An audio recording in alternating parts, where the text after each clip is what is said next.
Thank you very much. Okay, so welcome to the WooCommerce API integration session. I'm going to be talking about integrating obviously with WooCommerce API, talking a bit about why you might want to do that in the first place, and then the how, and I'll have a few demos at the end. So a quick bit about me. I won't bore you with any more details, but yeah, I'm the CEO, cleaner of a company called DataBuzz based in Sydney. I've been working as a software developer for almost 30 years now, which makes me feel very old and somewhat wise and experienced. For those who are not familiar with WooCommerce, just quickly, it's a plugin for WordPress, turns your WordPress site into a e-commerce site so people can buy stuff and pay for stuff. It's extremely customizable. There's over 100 extensions for WooCommerce alone.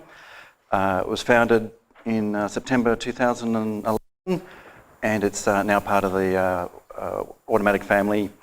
I think something like 28 or 30% of all e-commerce sites these days are running WooCommerce, so very popular. Okay, I wanted to talk a bit about my journey to how I got to here, sort of talking about the integrating with the WooCommerce API. My company, we've got about 5 or 6. We've got a couple of stores, and about 5 or 6 years ago, the experience wasn't great. People would go to our website, they would click a big PayPal buy now button, take them to the PayPal website, make their payment, and then would get an email. And we would then have to reply to that email, send them a tax invoice, attach the software they'd bought. So it was very sort of labour-intensive, manual-driven. Wasn't a great experience. If the customer ordered, say, after 9 o'clock on a Friday night, Sydney time, we probably wouldn't process that until Monday morning our time as well. So over the weekend they'd get very anxious and think they'd been scammed and cancel their credit card, send us all sorts of nasty.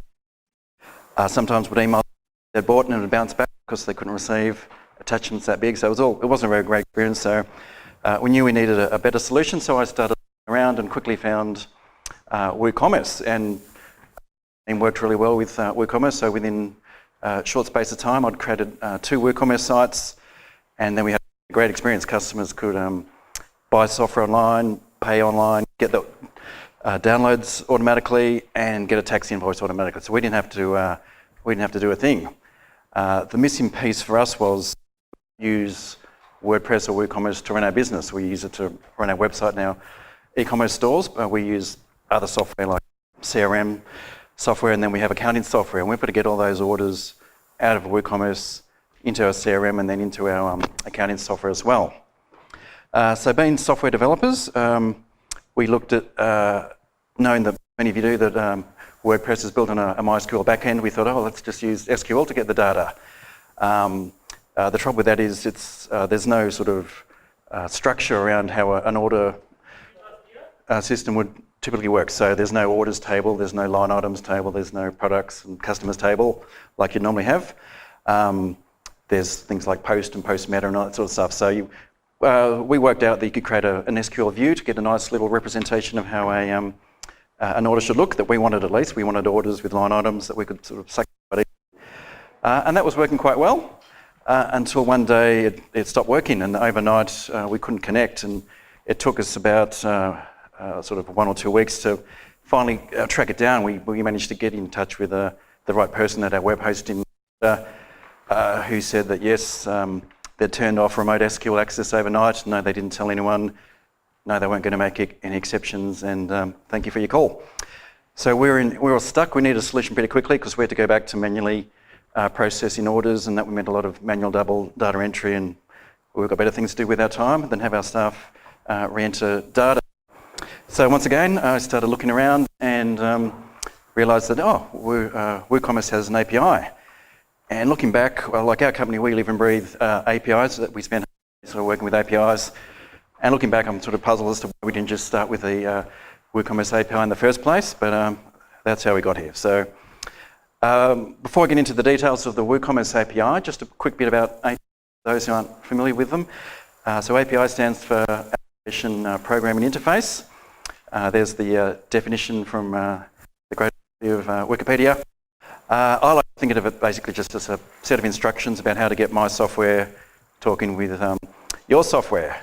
Some of you might have heard the phrase over the last few years about software is eating the world, and the answer to that is APIs are eating the world. APIs are sort of where these companies like big and small have APIs. So WordPress obviously has an API. In the accounting, New Zealand, Xero and MYB have built big platforms around their APIs.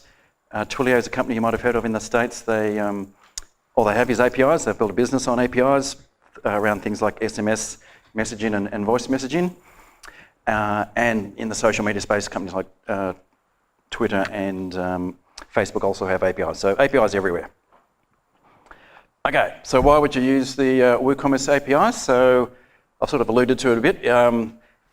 For many of our customers, it comes down to one word, and that's integration. It's about eliminating double data entry and hassle, saving yourself time. You might have a inventory system that contains all your products, and you need to get that into your online store, and you don't want to have your staff changing your internal system, then retyping all that into your WooCommerce system. That leads to sort of data entry errors when you're doing things twice. Like our business, many of our customers have an internal system that runs. You've got to get their orders into that as well, and ultimately into their accounting system. The API also lets you do things that you can't do easily in the WooCommerce admin interface itself. So things like bulk updates. So I can change the price of every product, or change the description, or change the tags and categories, and upload them in one go at sort of the click of one button. We've had a couple of customers that also want to do things like send their customers to a payment page, and they don't want to have to. Basically, they want them to not have to go to the website, find some products, build an order, add them to the cart, and check out. They just want to send them to the checkout page. So the API lets us create an order, attach all the line items, generate the payment page link, and then just send the customer straight to that payment page, which seems a bit strange, but that's how some customers roll. Okay, so the benefits of all this, as I mentioned, it's about saving time, eliminating double data entry, saving your company money.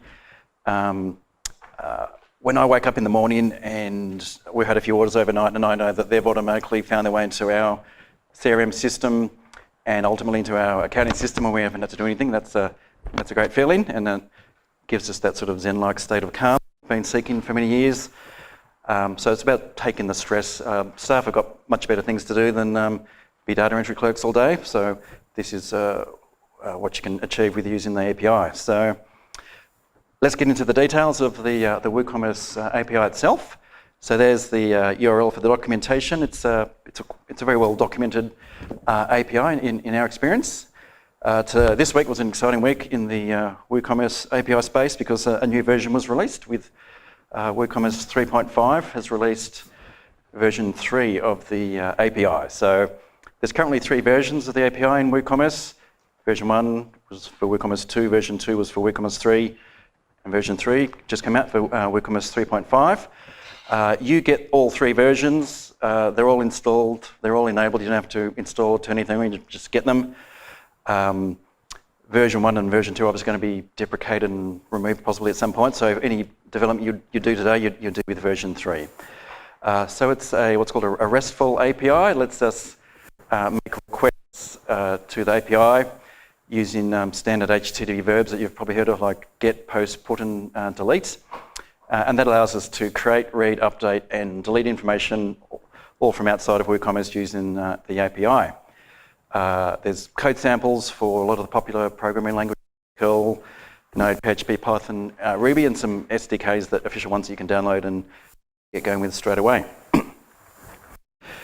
So the first thing you normally need to resolve when you're working with an API for the first time is authentication. How do I connect to the API securely and safely knowing it's just me and no one else? So the WooCommerce API gives us 2 options, and that depends on how your site's served. If it's served over HTTP, so no SSL certificate, they have this OAuth 1.0a one-legged authentication, which is quite convoluted, and I certainly wouldn't recommend it. And that's all I'm going to talk about it today, because I strongly of the opinion that you should be serving your site over HTTPS. These days, SSL certificates are extremely cheap and free in some cases. And for me, if you're using WooCommerce, you're capturing customer information, so that's what's called personally identifiable information. You're capturing orders and you're touching sort of payment processes, credit cards and that sort of stuff. You really should be using HTTPS. And if you're doing that, then authentication is much simpler with the API. You just need to generate a set of API keys using the WooCommerce admin, which I'll show a bit later. And they become, you could generate what's called a consumer key and a consumer secret, and they username and password in to the API. And screenshot of that in the WooCommerce API. So you go to the advanced settings section on REST API, create a new key, and you'll get a screen like that. And you basically copy that consumer key and consumer secret, store it in a safe place, and that's how what you'll use to authenticate going forward. Okay, so there's 4 types of requests I'm going to cover. So they are basically create, delete, and they all have sort of quite a similar structure. So let's talk about the create request. So this is where you want to add some data to WooCommerce. So it might be a customer or product or an order or category or tag. So in this case, you're going to do an HTTP post request to an endpoint. So that endpoint is customers, products, and so on. So you're going to include your authentication header, which I'll show in a second, and that's got your password, so that's how you authenticate. So the WooCommerce API is built around JSON as the data structure. So you need to, when you're sending, receiving data, it's all in JSON, so you'll need to be able to sort of encode and decode JSON at that point. And that means you need to include the content type application JSON header as well. You'll get a JSON response back if it's all successful. And when you're creating something, when the WooCommerce API gives you a response, it includes the ID, the WooCommerce ID. And you generally want to sort of capture that and store that somewhere, because if you're ever going to touch that record again through the API, whether it's updating it, getting it, or deleting it, you need to tell WooCommerce which ID that you want to touch. So here's so I'm using curl from all my examples. That's example in curl, so you can see I won't use my angle's not great for the laser, but you can see you're doing an HTTP post request to the customer's endpoint. You see the version 3 there. That's how you know which version of the API you're referencing. You've got your username and password as the consumer key and secret, content type header, and then just the JSON data, so email, first name, last name, and username. Okay, so following up from the create request is the update request. It's basically the same as the create request, except you're doing a put instead of a. So API world, creating records, put's normally about updating records, although sometimes it's reversed. In this case, we reference the endpoint, but we also reference the ID at the end of the endpoint. So which record, what's the record? We include the same authentication header, same content type JSON header, and the same JSON as well. So the only difference with doing an update request is that you only need to, if you want to, send the changes, the things that you want to actually update. So if you're updating the status of an order, you could just send the order status. If you're updating email address, you just send the email address. It's up to you. In our company, we send everything, because the data that you send for a create or an update can be the same, so it's just easier for us to sort of recycle the code and do it that way.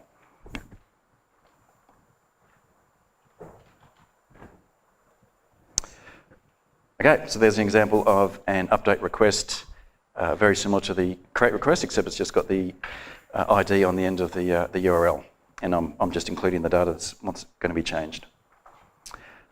Okay, so they're the 2 ways you can send data up to WooCommerce.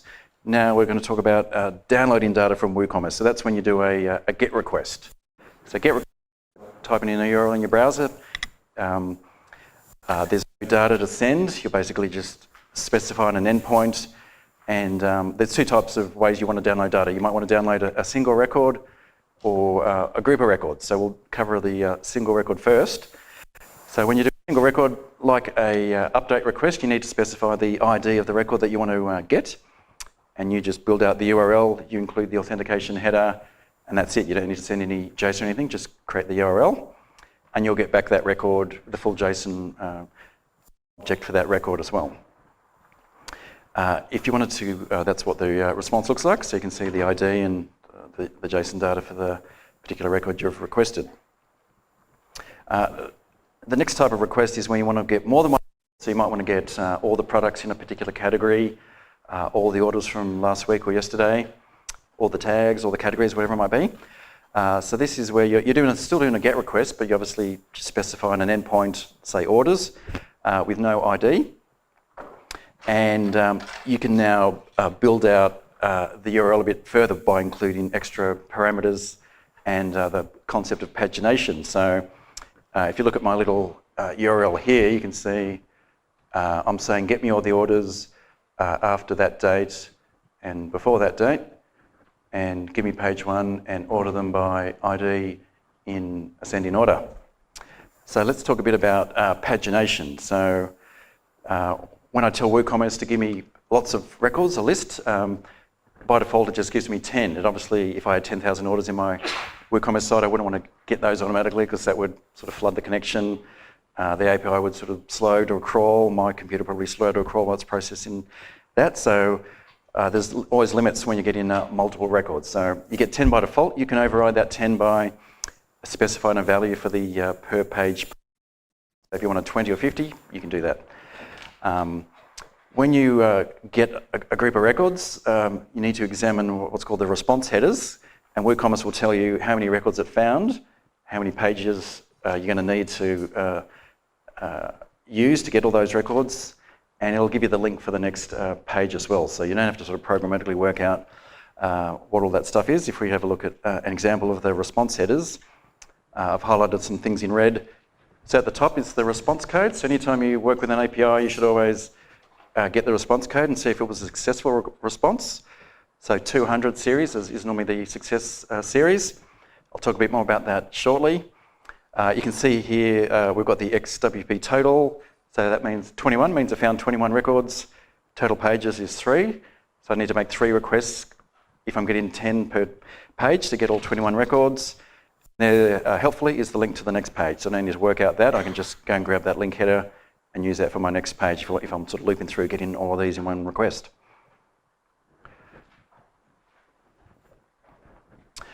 Okay, so the final request I wanted to cover is the delete request.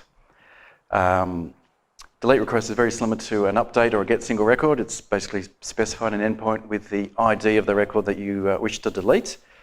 You're not sending any JSON data. You're basically just doing an HTTP delete request to the endpoint. The only thing you need to be aware of is not all resources support the concept of trashing, and that's where you can delete a record and it goes into the trash. It's not permanently deleted. Some of the endpoints in the documentation tells you this. You need to include an additional parameter, the false equals true, and that permanently deletes the record immediately, so you'll never get it back when you delete that type of record. Okay, so I wanted to talk a bit about webhooks as well. Webhooks, for those who are not familiar with what a webhook is, it's a way of having a notification sent to your server essentially when a certain action or trigger event occurs. So for WooCommerce, this might be when a customer's updated or when a order is created, for example. And that's a screenshot of the webhook set up in the WooCommerce admin screen. Here's an example of a workflow from our company, how we use webhooks. So when one of our WooCommerce web stores gets a new order, we have a webhook fire off that to our internal server, and that contains all the information for that particular order. But it's a new order; it's not a completed order, so that order doesn't have all the information that we need right then. So we wait a sort of a moment in time, a couple of minutes, I think, from memory, and then we make a GET request to the WooCommerce API to get the latest version of that order, and that includes all the payment information, which is the main thing that's missing from when it was first created. And then we pull that back into our internal CRM, so we've got the latest order, so a couple of minutes later, and then we fire that off using the Xero API, which is our accounting software that we use. So within about 5 minutes of getting an order, it's in our CRM system, it's the updated version, and it's in our accounting system, and that all happens without us having to lift a finger. So webhooks are great if you want to automate workflows and not have to go and get data from WooCommerce, but have it push you data automatically. Okay, so just some tips I've sort of picked up over the years of working with various versions of the API. So just worth noting, timestamps are always in that ISO 8601 format. As I mentioned earlier, you should always check the HTTP response code because you want to know whether it was a 200 or 201. That's the successful response codes. You might make a request to get a customer that doesn't exist, so you'll still get a successful response code, but it'll tell you it didn't find anything. So you need to sort of differentiate between did I get the data that I wanted and versus was my API request successful. So 400 series are for the sort of request errors, the invalid JSON, 401 for unauthorized, you've got some problem with your API keys, 500 is a server error, and so on. If you wanted to upload images, say for a product via the API, WooCommerce only lets you upload images by including the full URL for the image, so it's going to ingest it and add it to your product when it downloads it. You can also reference, if it's an existing image in your WordPress media library, you can just tell it what the media library ID is, and it'll just link it to your product. If you're wanting to upload a local file, you need to use something like the WordPress API, which does support uploading local files and then grabbing the media ID and adding that to your upload request. So WooCommerce has got a standard set of fields for things like products and orders and customers. But it might not have all the fields that your customers need for their particular store. So a lot of our customers use custom fields for their store. And the way they do that is through changing the PHP code or using one of the popular custom field plugins. So it's just worth mentioning that the custom field data that you get isn't part of the sort of the core WooCommerce REST API, but it's generally included in what's called the metadata section, or the metadata that's attached to a product or attached to an order, and I'll show an example of that in a minute too. Yeah, if you find any bugs, just report them through the GitHub page. They get fixed really quickly in my experience. So I've reported about half a dozen over the years, and they've always been fixed and included in the next release of WooCommerce. If you're not sure where to start with all of this, I'd strongly recommend a tool like Postman. It's a free HTTP client app that you can download, and you can use it to construct these requests, add your authentication header, and just see how it all works and examine the response and the response headers. And finally, just a bit on the new features of the WooCommerce version 3 of the API that was released a couple of days ago. So every time a new version of the API comes out, there's normally new endpoints or updates to existing ones. So in quite a few endpoints, so we get a reviews endpoint, we get a reports endpoint, a new data endpoint. You can now refund line items through the API. That's been a sort of a popular request over the years. And you can now edit some things like date fields on the products endpoint that previously weren't editable via the API. And when you're looking at the documentation, the API will tell you if a field is read-only or not. Okay, so I think that's the end of my slides. Let's crack open some demos. Okay, so I'm just going to do a bit of Postman first. So this is Postman for those who haven't seen it. It's a free download. You can use it to construct HTTP requests and just see everything about it. So here's a little simple example. I've got my URL there for my version 3 of the products endpoint, and I'm targeting the products tag. So I want to create a new tag in this example. So I've put in my authentication username and password, my consumer key and consumer secret, and Postman does a great job in that it generates the authentication header automatically. I've added in my content type application JSON header, so I'm basically ready to go. So now it's JSON that I'm sending, so I just need to choose the JSON body type and construct some JSON. So I want to create a new tag for my product called cake ingredients. So I'm just going to click send. That's going to request. I'm using my little phone here for the internet, so yes, that worked. And it's come back with a response. So you can see that was successful. There's my ID, so I could now store that ID, number 96, in my particular system, whatever I'm using. And if I was to rename that in the future, I can do an update request and say update ID number 96 and it'll update it for me. If you want to look at the headers that come back, you'll see them here. This was just a create request, so we don't get the totals and all that sort of stuff, but that's where you go to sort of examine the response headers that you get back. Let's look at creating a customer now. Here's a customer, there we go.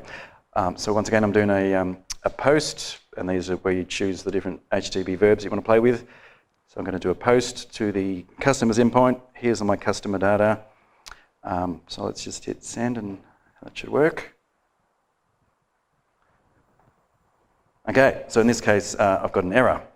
And this is how you can tell that you've got an error. So I've got a status code of 401. So 401 means unauthorized, so I've obviously got some problem with my API keys. And if you, WooCommerce normally gives you a sort of generally a helpful message, and you can examine the headers, and that might also tell you a bit more information about what the particular error was, but I sort of know from experience that 401's unauthorized, so I would need to go and fix my consumer key and consumer secret. Okay, so that's how you can check for an error. Now I forgot to actually show you how to create these keys, so let's jump over to the WordPress WooCommerce admin screen. So here I am, I've just gone to WooCommerce, I've gone to Settings, Advanced, REST API, and you just click Add Key to create a new key. You give it a name. You choose the user to associate that key with, so the sort of the privileges, and then you choose is it read, write, or read and write. And then when you generate the key, it'll come back with the consumer key and consumer secret. So at this point, you need to copy and paste those and store those somewhere secure. You'll never see these again at this point, so if you don't make a note of them, you've got to go and create another one again. So make sure you note those down, otherwise you'll need to start again. Webhooks are also in the same advanced settings section, so if you wanted to create a new webhook, you just come in here and go add a webhook.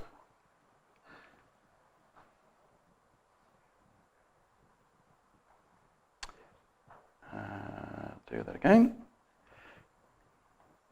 And once again, you'd give it a name. And the important thing is choosing the topic, or what's the trigger, or what's the event that you want this webhook to fire on. So these are the predefined options that WooCommerce gives us. So generally it's about when something was created or updated. So that's the auto-created one, that's the one that we use in our business. But you also get some other ones around products as well. Okay, so I'm going to switch over to FileMaker. So we do a lot of work, as was mentioned earlier, in the FileMaker platform. It's a popular platform for small businesses. It's of Apple, and it's great. It runs on sort of Mac, Windows, mobile, and the web, and you can use it to integrate with lots of APIs. So we use it to integrate with WooCommerce in particular. So I might want to download all my orders for the month of October, for example. So here I'm doing a request, and I'm filtering by date range, and I'll click that button to say get me all the orders between those two dates. So it's getting me a list. I'm getting 10 at a time, and it's just sort of working its way through them. It's happening over my mobile phone, so it might be a tiny bit slow. And there we are. So if this was my internal system, I've now got all my orders in here. I can then go and modify them, print shipping labels, and anything else I might want to do in my sort of CRM system. And then I can send them emails and send it off to my accounting system as well. I think that was all I had for my demo. So let me just switch back to my slides. Yep. Okay, so there's my contact details. So I'll be around for a couple of days if you have any questions. But now, I'd like to open up for questions.